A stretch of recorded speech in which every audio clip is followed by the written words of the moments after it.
Hey guys, how's it going? Michael Troy here, and today we're going to be looking at the Entertainment Weekly Ultimate Guide to Wonder Woman. Alright, so this is Entertainment Weekly's Ultimate Guide to Wonder Woman. Display until April 9th of 2021. So you can still get it until April if you want it. I think it's fun, it's worth having, it's pretty comprehensive.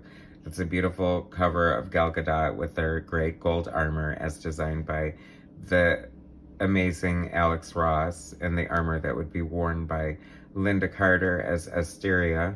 So this is covering everything. It's a great shot of Wonder Woman. It looks like a Armani ad or something like that. It's a cool action shot of her using the lasso. I think that was one of the good things about WW84. I did kind of like, I felt like she used the lasso in different kind of ways, and I thought it was cool.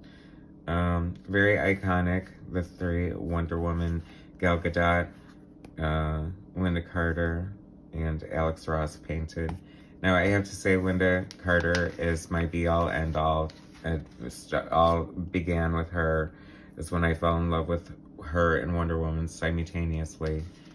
And so it was very difficult for me to accept Gal Gadot at first, but I embrace her. I think she does a great job. I just love her. I think she's infectious. She's fun to watch on screen. That armor was really cool. I mean, I have to admit, I'm one of the people who was fairly disappointed by Wonder Woman 84. I thought it missed so many marks, speaking of which. Like, these could have been brilliant. Brilliant. Can we get the Snyder cut of Wonder Woman 84, please? Anyway, I just felt like the execution was off, and I don't know. It just missed the mark for a lot as far as the potential goes. But it seems like since they announced the threequel, the third part, so quickly, that I think they're looking to redeem themselves, unless they just think it's amazing and great. I don't know, and don't see the flaws in it, but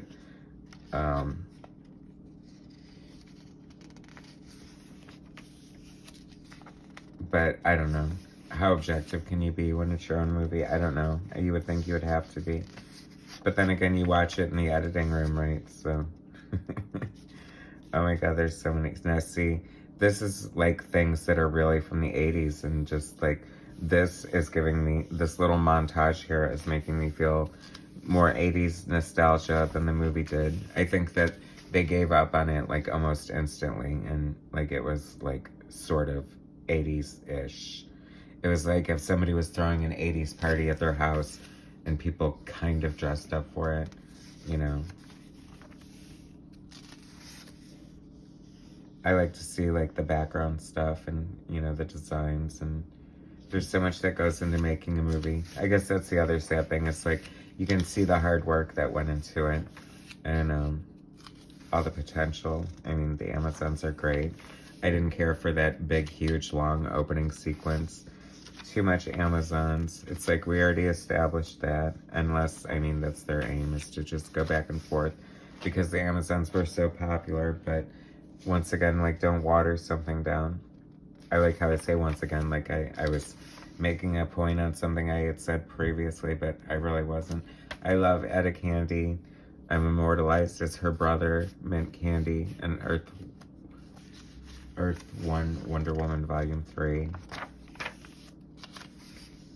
Got the character based on my likeness just by being friendly with Yannick Paquette, the artist.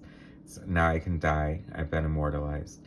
Anyway, that blue dress is so pretty, and I feel like that was like a little nod to Lynda Carter. There was a lot of nods to Lynda with the wardrobe and stuff. Fantasy Island, that's Paradise Island, looks gorgeous with all those waterfalls, and it looks like a nice tip of the hat to what Phil Jimenez did. I think there's a lot of love as far as showing appreciation to what came before in the comic book and honoring a lot of that. And there she is, our woman, Lynda Carter. I mean, they broke the mold with her. She was just born to play Wonder Woman, and she is so perfect. It's so funny, I thought that was AOC at first, and I was like, damn, Lynda's just hanging out in Congress, and but, you know, it's not. don't get mad at me for saying that Gal Gadot looks like AOC, but because I think they're both beautiful. That's so funny. Is that Wonder Woman's like high-tech robot from the TV show? You know, it's so funny because I don't rewatch the show a ton. And I think it's just because we're so used to like special effects and over-the-top action and stuff like that. Early drawing of Wonder Woman, very cool.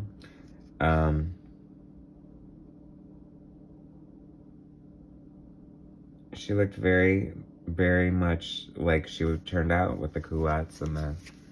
That's so cool. Would it be? I wish they would make that a poster. I'd love to have that print.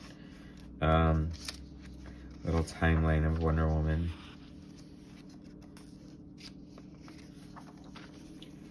With Superfriends, Wonder Woman is like one of my favorite versions of Wonder Woman. That and Lynda Carter. And then George Perez came along. George Perez, forgive me. And after Crisis on Infinite Earths, when they rebooted everything, and just did such a great job.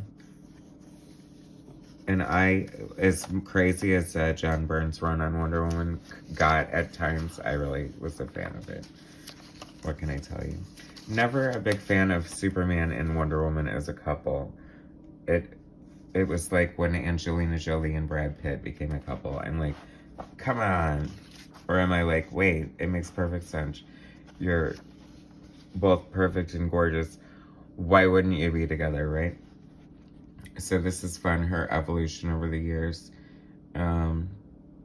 She had culottes in the beginning, which a lot of people, myself included, for the longest time I always thought it was a skirt. Because who the hell wears culottes? And, but then she went to the skin-tight shorts. I'm digging these outfits. I think this one's weird, and feel free to weigh in the comments as you're subscribing to my channel and hitting like. See how I work that in there. I hate when people hit you over the head with it, but subscribe already, okay? Anyway, I'm not a fan of like, I don't know why this was white. It always just threw me off with that design. I mean, it just seems more cohesive to be yellow. Or if it had to be silver, like then just show more reflection or something. Although I don't mind it there. What's wrong with me? Oh, and it's there too. It's always been there. Oh, and it's there too. Okay, so it was always white to begin with. I think that's fun too. I mean, I hate when they depower Wonder Woman because I think it's the least interesting thing you can do to a character with superpowers. I mean, and that crazy, they call that the biker leather Wonder Woman look. I think Brian Bolland designed that, unless I'm mistaken, and he'll always have that. Terry Dodson's Wonder Woman. I love Terry Dodson's art. His contribution to the Wonder Woman canon is undeniable. Jim Lee's design of Wonder Woman, not crazy about it. I was not a fan of this 52 look when it first started, and just when I started to like it, they got this deal with the, I don't know, it just looks, I don't know. I guess I'm still not 100% on it. I don't know what I want instead now, because now it seems like now it looks more like like inappropriate with like how it's just like such a bathing suit. This seems a little more tied into her Greek roots anyway. So, oh my God, the Wonder Woman doll. I had 2 of these when I was little. I was rough on my toys, so unfortunately I don't have her mint in a box somewhere. But I tell you, and it's good to have goals. If I ever come into money, man, it's on my list. I don't think that's asking for too much. A perfect condition Miko Lynda Carter doll. Wonder Woman is more than just a superhero. She's a symbol for peace and hope and unity. That's the key to this character. She has the powers of a goddess, but she has the heart of a human. I think that's why Gal Gadot and Lynda Carter did such an amazing job of portraying the character, because they really embraced her and her ideals of love and what she was all about. And, you know, just really embodied the character in such a great way.